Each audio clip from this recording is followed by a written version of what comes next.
Hi guys, இன்னைக்கு நம்ம toxic revenge love ட்ராமாவுடைய செகண்ட் பார்ட் தான் பார்க்க போகிறோம். வீடியோக்குள்ளே போகிறதுக்கு முன்னாடி சேனலை சப்ஸ்கிரைப் பண்ணாமல் பார்த்துட்டு இருந்தீங்கன்னா சப்ஸ்கிரைப் பண்ணிட்டு பக்கத்தில் இருக்கிற பெல் நோட்டிஃபிகேஷனுமே கிளிக் பண்ணிக்கோங்க. வீடியோ பிடிச்சிருந்தா மறந்துடாம ஒரு லைக்கை தட்டி விட்டுருங்க. வாங்க வீடியோக்குள்ளே போகலாம். ஹீரோயின் ஃபோனில் பேசி முடிச்சதுமே ஹீரோ உள்ளே என்ட்ரு ஆகியிருப்பான். அவங்க ஃபோன் பேசினதெல்லாம் அவன் கவனிக்கல. ஹீரோயினையே பார்த்ததுமே உனக்கு இதுக்கு முன்னாடி குழந்தை பிறந்திருக்கான்னு சொல்லி கேட்குறான். அது வந்து நீங்கள் என்ன சொல்கிறீங்கன்னு புரியல, ஆனால் எதுக்காக கேட்குறீங்கன்னு சொல்லி மழுப்புற மாதிரி பேசுகிறதும் உடனே ஹீரோ அந்த ஃபைலை ஹீரோயின் முன்னாடி தூக்கி போட்டுட்டு, நடிக்காதடி டேஷு, உனக்கு எவ்வளோ தைரியம் இருந்தால் ஜெயிலுக்கு போன ஒரு வருஷத்துக்குள்ளேயே நீ குழந்தை பெற்றிருப்ப. நீ ஜெயிலுக்கு போகிறதுக்கு முன்னாடி என் கூட தானே இருந்த, ஆனால் என் கூட இருக்கும் போதே இன்னொருத்தவங்க கூட ஹூக்கப் பண்ணியிருக்கல. உன்ன மாதிரி ஒரு ஷேம்லெஸ்ஸான பொண்ணை நான் பார்த்ததே இல்லைன்னு சொல்லி ஹீரோயினை திட்டிகிட்டு இருக்கான். உடனே ஹீரோயின் அது உங்கள் குழந்தை தானே சொல்லான்ட்டு வராங்க. ஆனால் இதுக்கு முன்னாடி ஹீரோயின் கிட்ட ஒன்றா இருந்தப்ப ஹீரோயின் கிட்ட டேப்லெட் கொடுத்து என்னுடைய குழந்தைய சுமக்க நீ தகுதி இல்லாதவ, ஒழுங்கா அந்த பர்த் கண்ட்ரோல் பில்ஸ் முழுங்குன்னு சொல்லிட்டு போயிருப்பான். இப்போ அதெல்லாம் யோசிச்சு பார்த்துட்டு மோஷன் அது உன்னுடைய குழந்தைன்னு சொன்னா நீ நம்புவேன்னு சொல்லி மனசுக்குள்ளே நினைச்சிட்டு இருக்காங்க. ஹீரோ உண்மையை சொல்லுன்னு எவ்வளவோ கேட்டு பார்க்குறாங்க. ஆனால் ஹீரோயின் சொல்லாததெல்லாம் ஹீரோயினை பிடிச்சி தள்ளி விட்டுட்டு கடுப்பில் போயிடுறான். நெக்ஸ்ட் டே ஹீரோயின் வேறோடைய ஆஃபீஸில் ஓவர் டைம் வேலை பார்த்துட்டு இருக்காங்க.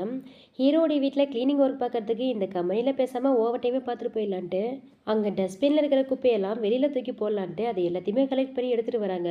அப்படி வரும்போது இந்த சைக்கோ பையன் அந்த கம்பெனியோட சீக்ரெட் எல்லாத்தையும் வேற யார்கிட்டயும் சேல்ஸ் பண்ணிட்டான் போல. அதை பற்றி தான் ஃபோனில் பேசிகிட்டு இருக்கான். அந்த ஹீரோயின் அப்படியே வெளில நின்று ஒட்டு கேட்குறாங்க. இந்த கம்பெனியோட மேனேஜர் வந்துட்டு இந்த கம்பெனி சீக்ரெட் எல்லாத்தையும் வெளில வித்துட்டானாட்டுக்கு அப்படின்னு யோசிச்சுட்டு இருக்கும் போதே திடீர்னு இந்த சைக்கோ வந்து கதவை திறந்துடுறான். அவனை பார்த்தது ஹீரோயினுக்கு பயம் வந்துச்சு. ஓடலான்ட்டு பார்க்குறாங்க. ஆனால் அவன் விடாமல் ஹீரோயின் கையை பிடிச்சிடறான். நான் எதையுமே கேட்கல, என்னை விடுன்னு சொல்கிறாங்க. ஆனால் அவன் விடாமல் ஹீரோயினை உள்ள தள்ளி கதவை லாக் பண்ணிடுறான். நான் தான் சொல்கிறேன், நான் எதுவுமே கேட்கல, தயவு செஞ்சு என்னை விட்டுன்னு சொல்கிறாங்க ஹீரோயின். ஓ, நீ எதையும் கேட்கலன்னு சொன்னால் அதை நான் அப்படியே நம்பிட்டு நினச்சேன். அந்தளவுக்கு நான் ஒன்றும் முட்டாள் இல்லைன்ட்டு உன்னை இப்போ கொஞ்சம் வீடியோஸ் எடுத்துக்கிறேன், அதுக்கப்புறம் இதை பற்றி நீ எங்கேயுமே சொல்ல மாட்டேன்ட்டு ஹீரோயினை தப்பாக மிஸ்யூஸ் பண்ணி வீடியோ எடுக்க பார்க்குறான். ஹீரோயின் ட்ரெஸ்ஸை ரிமூவ் பண்ண பார்க்குறான். ஹீரோயின் பயங்கரமாக கத்துறாங்க என்னை விட்டுன்னு சொல்லி. உடனே அந்த சைக்கோ ஹீரோயின் வாயை பொத்திட்டு, கத்தாதடி, இன்னைக்கு ஒர்க்கிங் டே இல்லை, இன்னைக்கு ஆஃபீஸ் யாருமே வரமாட்டாங்க, நீ கத்துனா கூட உன் சவுண்ட் இங்கே யாருக்குமே கேட்காதுன்ட்டு ஹீரோயின் கூட க்ளோஸாக நின்று ஃபோட்டோ எடுத்து வச்சுக்கிறான். அந்நேரம் பார்த்து ஹீரோவும் அவனுடைய ஆளுங்களும் கம்பெனிக்குள்ளே என்டர் ஆகிட்டு இருக்காங்க. ஹீரோ அவனுடைய அசிஸ்டன்ட் கிட்ட, என்னாச்சு இன்னைக்கு வேன் எனக்கு திடீர்னு ஃபோன் பண்ணி வர சொன்னா, ஏதாவது பிஸ்னஸ் விஷயமா டிஸ்கஸ் பண்ணவா என்னன்னு தெரியல, இன்னைக்கு ஒர்க்கிங் டே கூட இல்லை, இன்னைக்கு போய் வர சொல்லியிருக்காளேன்ட்டு பேசிட்டு வந்துட்டு இருக்கான். அப்போ திடீர்னு காப்பாத்துங்கன்னு சவுண்ட் வந்தது. என்னாச்சுன்ட்டு எல்லாரும் ஓடி போயிட்டு அந்த ரூம் கதவை திறந்து பார்க்குறாங்க. அங்கே அந்த சைக்கோ ஹீரோயின் கிட்ட மிஸ்பிஹேவ் பண்ணிட்டு இருக்கதை பார்த்தது உடனே ஹீரோ அவனை அடிச்சு எட்ட தள்ளிடுறான். நெக்ஸ்ட் ஹீரோயின் கிட்ட ஹீரோயின் ட்ரெஸ் கலைஞ்சிருக்கதை பார்த்துட்டு ஹீரோயின் ட்ரெஸ்ஸை இழுத்து விட்டுட்டு இங்கே என்ன நடக்குதுன்னு சொல்லி கேட்குறான். உடனே அந்த சைக்கோ பையன், நான் எதுவும் பண்ணல, இவதான் என்ன செடியூஸ் பண்ணா, இவதான் என்ன ஸ்லீப் பண்ண கூப்பிட்டான்னு சொல்லி ஹீரோயினை ப்ளேம் பண்றான். அதுக்கு ஹீரோயினுமே, அவன் சொல்றதை நம்பாதீங்க, அவன் இந்த கம்பெனி சீக்கிரட்லாம் யார்கிட்டயும் சேல்ஸ் பண்ணிட்டான், அதை பத்தி போன்ல டிஸ்கஸ் பண்ணிட்டு இருந்தப்ப அதை நான் கேட்டேன்னு சொல்றாங்க. அதுக்கு அந்த சைக்கோவும், வாய மூட, நீ சொல்றதுங்க யாரும் நம்ப மாட்டாங்கன்ட்டு ஹீரோ கிட்ட, சார் இவ ஒன்றும் நல்லவ கிடையாது, இவ சொல்றதை நம்பாதீங்க, இவளை பத்தி இந்த ஹோல் கம்பெனிக்கே தெரியும், இவ தான் என்ன கூப்பிட்டாங்கிறதுக்கு எவிடன்ஸ் எங்கிட்ட இருக்குன்ட்டு அவருடைய போனை காமிக்கிறான். அதுல கொஞ்ச நேரத்துக்கு முன்னாடி ஹீரோயின் கிட்ட க்ளோஸா என்ன போட்டோ எடுத்திருப்பால, அந்த போட்டோஸ் தான் இருக்கு. அதை பார்த்தது ஹீரோக்கு செம்மக்கம் வருது. உடனே ஹீரோயினை செவ்வில் பள்ளீர்னு ஒன்று விட்டுட்டு அவனுடைய அசிஸ்டன்ட் சொல்லி அந்த போட்டோஸ் எல்லாத்தையும் டெலீட் பண்ண சொல்லிட்டு இவன் கம்பெனி சீக்கிரட்டை சேல்ஸ் பண்ணதுக்கான எவிடன்ஸ் ஏதாவது இருக்கான்னு செக் பண்ண சொல்றான். அதோட இவன் இதுக்கப்புறம் கம்பெனிக்குள்ளே கால வைக்க கூடாது, இவனை முதல்ல ஃபயர் பண்ணி பேன் பண்ணுங்கன்னு சொல்லிடுறான். உடனே ஹீரோடைய ஆளுங்களும் அவனை இழுத்துட்டு போயிடுறாங்க. அவங்க எல்லாரும் போனதுக்கப்புறம் ஹீரோயின் கிட்ட, இந்த மாதிரி வேலை பக்கம் தான் இந்த கம்பெனிக்கு வந்தியா, இதுதான் இத்தனை வருஷம் ஜெயிலில் கற்றுக்கிட்டேன்னு சொல்லி கேட்குறான். முஜன், எதுக்கு என்ன நம்ப மாட்டேங்கிறீங்க, நான் உண்மையை தான் சொல்கிறேன், அவன் தான் இந்த கம்பெனி சீக்கிரட்லாம் திருடி வித்துட்டான், அதை நான் கேட்டதால தான் என்ன உங்ககிட்ட ப்ளேம் பண்ணியிருக்கான், தயவு செஞ்சு நான் நம்புங்கன்னு சொல்கிறாங்க. நீ சொன்னது மட்டும் பொய்ன்னு தெரிஞ்சதுன்னா அதுக்கப்புறம் உனக்கு இருக்குன்ட்டு, இதுக்கப்புறம் இந்த கம்பெனிக்கு நீ வேலைக்கே வர வேணான்னு ஹீரோயின் கையை பிடிச்சி ஹீரோ இழுத்துட்டு போகிறான். நெக்ஸ்ட் ஹீரோவும் இந்த வேனும் குதிரைங்களுக்கு ட்ரைனிங் கொடுக்குற அவனுடைய ஃபார்ம் ஹவுஸில் தான் இருக்காங்க. அங்கே சில ரிப்போர்ட்டர்ஸ் வந்து, உங்கள் ரெண்டு பேருக்கும் மேரேஜ்னு கேள்விப்பட்டேன், உண்மையா, அதோட உங்கள் மேரேஜ் டேட் எப்போன்னு சொல்லி கேட்குறாங்க. அதுக்கு வேணு, நீங்கள் சொல்கிறது உண்மைதான், எங்கள் ரெண்டு பேருமே சீக்கிரமாகவே மேரேஜ் ஆக போகுது, அடுத்த மாதம் 5ஆம் தேதின்னு சொல்கிறான். ஹீரோயினுமே அங்கே தான் இருப்பாங்க. இதெல்லாம் கேட்டுட்டு அவங்களுக்கு ரொம்பவே கஷ்டமாக இருக்குது. அடுத்த மாதத்துக்கு அப்புறம் நீ இன்னொருத்திக்கு புருஷனாக போகிறலன்ட்டு ஹீரோ நடிச்சு ரொம்ப ஃபீல் பண்ணிட்டு இருக்காங்க. நெக்ஸ்ட் ஹீரோயின் அந்த குதிரையோட ஷெட்டில் வேலை பார்த்துட்டு இருக்காங்க. அப்படி பார்த்துட்டு இருக்கும்போது அவங்களுக்கு ஒரு ஃபோன் கால் வருது. இவ யார்கிட்ட பேசுறான்னு ஹீரோ ஒளிஞ்சிருந்து பார்த்துட்டு இருக்காரு. போன்ல ஹீரோயின் அவங்க குழந்தைய வளர்த்துட்டு இருக்க சீனியர் கிட்ட தான் பேசிட்டு இருக்காங்க. அவங்க சைனாக்கு ரிட்டர்ன் ஆயிட்டாங்க போல. ஆனா அவனை பார்க்கணும்னு ஆசைப்படுறா. சீக்கிரம் வான்னு சொல்றதுக்கு ஹீரோயின், தோ வந்துடுறேன் அப்படின்ட்டு அவசரமா கிளம்பிட்டு இருக்காங்க. ஹீரோயின் ஃபோன் பேசிட்டு அவசரமா கிளம்பி போறதை பார்த்துட்டு ஹீரோ என்ன நினைச்சுக்கிறானா, எனக்கு தெரியாம ஹீரோயின் சீக்கிரட்டா வேற யாரு கூட டேட் பண்ணிட்டு இருக்கா போல இருக்குன்னு நினைச்சுக்கிட்டு ஹீரோயினை ஃபாலோ பண்ணி போறான். இங்க அப்படியே சீன் கட் பண்ணா நெக்ஸ்ட் ஒரு புது கேரக்டர் தான் இன்ட்ரோ பண்றாங்க. ஒரு பொண்ணு ஹெலிகாப்டர்ல இருந்து இறங்கி வரா. அவளை பார்த்தது சில அடியாளுங்க, மேடம் நீங்க வந்துட்டீங்களா, நீங்க ஆல்ரெடி எங்க கிட்ட அந்த ரூவன் பத்தி விசாரிக்க சொன்னீங்கல்ல, எங்க கிட்ட ஒரு நியூஸ் இருக்குன்னு சொல்றான். ரூவன்னா வேற யாரும் இல்ல, அந்த சீனியர் பேர் தான் ரூவன்.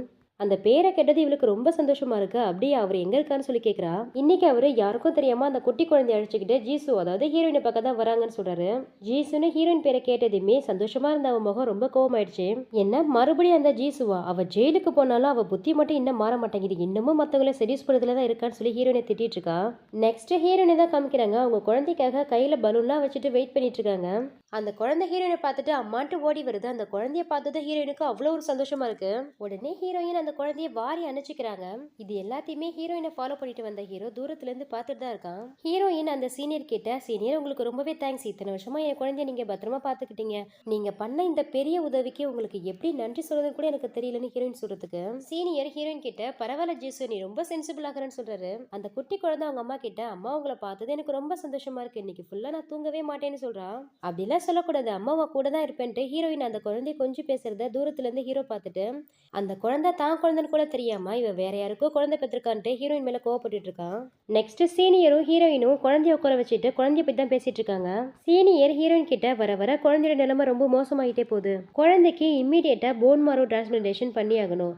ஆனா அவளுக்கு மேட்சிங்கான போன் மாரோ இன்னுமே கிடைக்கலன்னு சொல்லி பேசிட்டு இருக்காங்க. அதுக்கு ஹீரோயினுமே, ஆனா பிறக்கும் போதே மயோடிஸ் பிளாசியாவோட தான் பிறந்தா. அவளுடைய ட்ரீட்மெண்ட்காக நீங்களும் எங்கெங்கே அலைஞ்சிட்டு இருக்கீங்க. உங்களுக்கு எப்படி நன்றி சொல்றதுன்னு எனக்கு தெரியல. ரொம்பவே தேங்க்ஸ் ஐடியான்னு சொல்றான். சீனியரும் ரொம்ப நல்லவனா இருப்பான் போல. ஹீரோயின் கிட்ட, நமக்குள்ள என்ன தேங்க்ஸ் சாரின்னு சொல்லிக்கிட்டு, சரி ஆனாவோட லைஃப்பை பத்தி நீ என்ன முடிவு பண்ணியிருக்க? ஹீரோவுக்கு இவளை பத்தி தெரியுமா தெரியாதான்னு சொல்லி கேட்கறான். ஹீரோயின் இல்லைன்னு சொல்லி தலையாட்டுறாங்க. உடனே சீனியர், அப்போ நீ இன்னமும் சொல்லாம இருக்கிறத பார்த்தா அந்த குடும்பத்துல போனதுக்கு அப்புறம் ரொம்ப சஃபர் அனுபவிக்கிறியா? அவன் உன்னை ரொம்ப அபியூஸ் பண்றானான்னு சொல்லி கேட்கிறாரு. ஹீரோயின் ஹீரோ பண்ண டார்ச்சர் எல்லாம் யோசிச்சு பார்த்துட்டு, அப்படிலாம் எதுவுமே இல்லை, அவர் என்கிட்ட கையில தான் நடந்துக்கிறாருன்னு போய் சொல்லிடுறாங்க.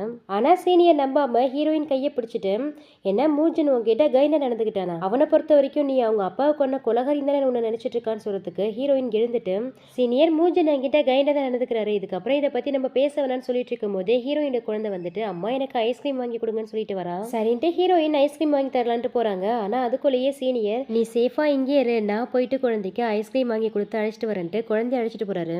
சீனியர் அந்தாண்ட போன உடனே இந்த ஹெலிகாப்டர்ல இருந்து வந்த பொண்ணு ஹீரோயின் கிட்ட வந்து, ஜெசு உன்னை பார்த்து ரொம்ப நாள் ஆச்சு, எப்படி இருக்குன்னு சொல்லி கேட்கறா. வேன் பாயர் நீயா, நீ எதுக்கு இங்க வந்தானு ஹீரோயின் கேட்கறதுக்கு, நான் உனக்காக இங்க வராம வேற யாருக்காக வருவேன் நீ நினைக்கிறேன்னு சொல்லிட்டு இருக்கும் போதே அவளுடைய ஆளுங்க ஹீரோயினை ரவுண்ட் அப் பண்ணிடுறாங்க. இங்க அப்படியே சீன் கட் பண்ணா நெக்ஸ்ட் நம்ம சீனியரை தான் காமிக்கிறாங்க. அவர் குழந்தைக்கு ஐஸ்கிரீம் வாங்கி கொடுத்துட்டு அழைச்சிட்டு வந்து பார்த்தா இங்க ஹீரோயினை காணோம். இங்க இருந்த ஹீரோயின் எங்க போனான்னு சுத்தி சுத்தி பாக்குறாரு. ஆனா எங்கேயுமே ஹீரோயின் இல்ல. உடனே போன் எடுத்து ஹீரோயினுக்கு கால் பண்ணி பாக்குறாரு. காலும் ரீச் ஆகல. அப்போ ஏதோ ஹீரோயினுக்கு சம்திங் ராங் நடந்திருக்குன்ட்டு அந்த குழந்தைய கொண்டு போய் ஒரு இடத்துல உட்கார வச்சுட்டு, அப்பா சீக்கிரமா வந்துடுறேன், இதை விட்டு நீ எங்கேயும் போகக்கூடாதுன்னு சொல்லிட்டு ஹீரோயினை தேடி போறாரு. நெக்ஸ்ட் நம்ம ஹீரோயினை தான் காமிக்கிறாங்க. இந்த வேன் பையர் ஹீரோயினை அடிச்சு வச்சு, உனக்கு தான் ஆல்ரெடி ஆள் இருக்கால, அப்புறம் எதுக்கடி என்னுடைய சீனியர் ரூவான சுத்தி வரேன்னு சொல்லி ஹீரோயின் கழுத்து பிடிச்சி நிற்கிறா. இல்ல நீ நினைக்கிற மாதிரிலாம் எதுவும் இல்லை, எனக்கும் சீனியருக்கும் எந்த சம்மந்தமும் இல்லைன்னு ஹீரோயின் சொல்றதுக்கு அந்த வேன் பையர் ஹீரோயின் செவிலே அடிச்சுட்டு, இது வரைக்கும் நான் உனக்கு கொடுத்த படம் பத்திர நினைக்கிறேன். ஆக்சுவலி நான் உனக்கு தேங்க்யூ தான் சொல்லணும். அன்னைக்கு நீ அந்த கொலைப்பழி ஏத்துட்டு ஜெயிலுக்கு போனா அந்த ஜெயிலுக்கு நான் போயிருப்பேன்னு சொல்றா. அப்ப ஹீரோடைய அப்பாவை கொண்டதை நீ தாரான்னு சொல்லி ஹீரோயின் கேக்குறாங்க. பரவாயில்லையே, கரெக்டா கண்டுபிடிச்சிட்டு. உனக்கு இந்த விஷயம் தெரியாதுல்ல, கொலை பண்ணது மட்டும்தான் நானு, ஆனா கொலை பண்ண சொன்னது வேறொரு பர்சன். அந்த பர்சன் தான் ஹீரோவை முட்டாளாக்கி அவன் கையாலே உன்னை ஜெயிலுக்கு அனுப்பி வச்சதுன்னு சொல்றான். உன்னால நான் செய்யாத தப்புக்கு ஜெயிலுக்கு போயிருக்கேன், நீ பண்ண தப்புக்கெல்லாம் சீக்கிரமாவே உனக்கு தண்டனை கிடைக்கணும்னு ஹீரோயின் சொல்றதுக்கு உடனே ஹீரோயினை பிடிச்ச அந்த வேன் பேர் தள்ளி விட்டுட்டு, எனக்கு தண்டனை கிடைக்கிறது இருக்கட்டும், இப்ப நீ என்னாக போறன்னு பாருன்ட்டு அவருடைய ஆளுங்களை விட்டு ஹீரோயினை ரேப் பண்ண சொல்லிட்டு அங்கேருந்து போயிடுறா. அவங்களும் ஹீரோயின் கிட்ட மிஸ்பிகப் பண்ண ட்ரை பண்ணும்போது கரெக்டா நம்ம சீனியர் வந்து அவங்க எல்லாரையும் அடிச்சு போட்டு ஹீரோயினை காப்பாத்திடுறாரு. சீனியர் ஹீரோயின் கிட்ட, நீ நல்லா தானே இருக்க, உனக்கு ஒன்றும் ப்ராப்ளம் இல்லையான்னு சொல்லி கேட்கறதுக்கு ஹீரோயின், நான் நல்லா தான் இருக்கேன், அம்மா நீங்க தனியா வந்திருக்கீங்களே, ஆனா எங்கன்னு சொல்லி கேட்கறா. ஆனாவை நான் வந்து கூப்பிட வரைக்கும் நீ எங்கேயும் போக கூடாதுன்னு சொல்லி பார்க்கல உட்கார வச்சுட்டு வந்திருக்கேன்னு சீனியர் சொல்றதுக்கு, சீனியர் நீங்க என்ன பேசுறீங்க, அவளே சின்ன பொண்ணு, அவளை போயிட்டு பார்க்கல தனியா விட்டு வந்தேன்னு வேற சொல்றீங்களேன்ட்டு ரெண்டு பேருமே குழந்தைய பக்கம் தான் போறாங்க. அந்த நேரம் பார்த்து ஆப்போசிட்ல ஹீரோ வந்து நிக்கிறான். அவன் தான் எப்போதுமே கரெக்டான நேரத்துல தப்பா வந்துருவானே. இவங்க ரெண்டு பேரையும் பார்த்ததுமே தப்பா நினைச்சுக்கிறான். ஹீரோயினை பார்த்து ஹீரோ, உனக்கு கொஞ்சம் கூட வெக்கமா இல்ல, நேரம் ஆச்சு நீ இன்னும் வீட்டுக்கு ரிட்டர்ன் ஆகலையே, உனக்கு என்ன ஆச்சுன்னு உன்னை தேடி வந்தா நீ என்னடனா இவன் கூட என்ன ஃபீல்டு வராங்க நடத்திட்டு இருக்கேன்னு சொல்லி கேட்கறான். முஜன் பேசும்போது பார்த்து பேச, தேவையில்லாம வார்த்தையை விடாதுன்னு சீனியர் சொல்றதுக்கு, நான் என்ன தப்பா சொன்னேன், நான் கரெக்டா தான் சொன்னேன்ட்டு ஹீரோயின் கிட்ட, வா வீட்டுக்கு போலான்னு சொல்லி ஹீரோயின் கையை பிடிச்சி இருக்கிறான். உடனே சீனியர் அவ எங்கேயும் வரமாட்டா, முதல்ல அவ கையை விடுன்னு சொல்லி ஹீரோயின் கையை எடுத்து விடுறாரு. ஹீரோயின் சீனியர் கிட்ட இப்ப தேவையில்லாம பிரச்சனை வேணா, என்னை பத்தி நீங்க கவலைப்படாதீங்க, என்ன நான் பாத்துக்கிறேன், நீங்க முதல்ல போயிட்டு ஆனாவை கண்டுபிடிங்கன்னு சொல்றாங்க. சரின்ட்டு அவருமே குழந்தைய தேடி போறாரு. சீனியர் போனதுக்கு அப்புறம் ஹீரோயினை பார்த்து முறைச்சிக்கிட்டே, இப்படிதான் அவன் உன்னை எப்போதுமே ப்ரொடெக்ட் பண்ணுவான்னு சொல்லி கேட்குறான். நீங்க என்ன பேசுறீங்க, நீங்க பேசுறது எது எனக்கு புரியலன்னு சொல்லி ஹீரோயின் சொல்றதுக்கு உடனே ஹீரோயின் கையை பிடிச்சி, உன் மனசுல யார் வேணாலும் இருக்கலாம், ஆனா நீ என்னைக்குமே எனக்கு மட்டும்தான் சொந்தம்ட்டு ஒழுங்கா என் கூட வான்னு சொல்லி ஹீரோயினை இழுத்துட்டு போயிடறான். ஹீரோயினிய வீட்டுக்கு தான் இழுத்துட்டு வரா. அப்படி வரும்போதே உன்ன மாதிரி ஒரு கேவலமான பொண்ணை பார்த்ததே இல்ல, எப்ப பாரு யாரு கூடயாவது ஹூக்க பண்ணிட்டே சுத்துறேன்னு சொல்லி திட்டிகிட்டே வரான். முஜன் நீங்க நினைக்கிற மாதிரிலாம் எதுவும் இல்ல, சீனியர் ரொம்ப நல்லவர், அவர் என்னை காப்பாத்த தான் அங்க வந்தாருன்னு சொல்றதுக்கு ஹீரோ காதுல வாங்காம ஹீரோயினை பிடிச்சி தள்ளி விட்டுட்டு, நீ பணத்துக்காக தான் இந்த மாதிரிலாம் பண்ணிட்டு இருக்க, உனக்கு தேவையான பணம் இதுல இருக்குன்ட்டு ஹீரோயின் மூஞ்சில ஒரு செக் புக்கை விட்டு கிடச்சுறான். முஜன் எதுக்கு என்ன இவ்வளோ கேவலமா ட்ரீட் பண்றீங்க, நான் என்ன பண்ணேன்னு சொல்லி ஹீரோயின் கேட்கறதுக்கு அப்படிதான் ட்ரீட் பண்ணுவான், இதுக்கப்புறம் நீ எங்கேயுமே போக முடியாதுன்ட்டு ஹீரோயின் கையை ஹேண்ட் கப் போட்டு லாக் பண்ணிடுறான். முஜன் உங்களுக்கு என்ன பைத்தியமா பிடிச்சிருக்கு, எதுக்கு இந்த மாதிரிலாம் பண்ணிட்டு இருக்கீங்க, முதல்ல என்ன அவுத்து விடுங்கன்னு சொல்லி ஹீரோயின் எவ்வளவா கேட்டு ஆர்குமெண்ட் பண்ணிட்டு இருக்காங்க. இதோட இந்த பார்ட் கம்ப்ளீட் ஆகுது. இதுக்கப்புறம் என்ன நடந்ததுன்னு நெக்ஸ்ட் பார்ட்ல பார்க்கலாம். ஐ ஹோப் இந்த ட்ராமா உங்களுக்கு பிடிச்சிருக்கும்னு நினைக்கிறேன். பிடிச்சிருந்தா லைக் பண்ணுங்க, அதோட உங்க ஃப்ரெண்ட்ஸ் அண்ட் ஃபேமிலிக்கு ஷேர் பண்ணுங்க. அடுத்த வீடியோ சீக்கிரமாவே போட ட்ரை பண்றேன். Thank you so much and see you.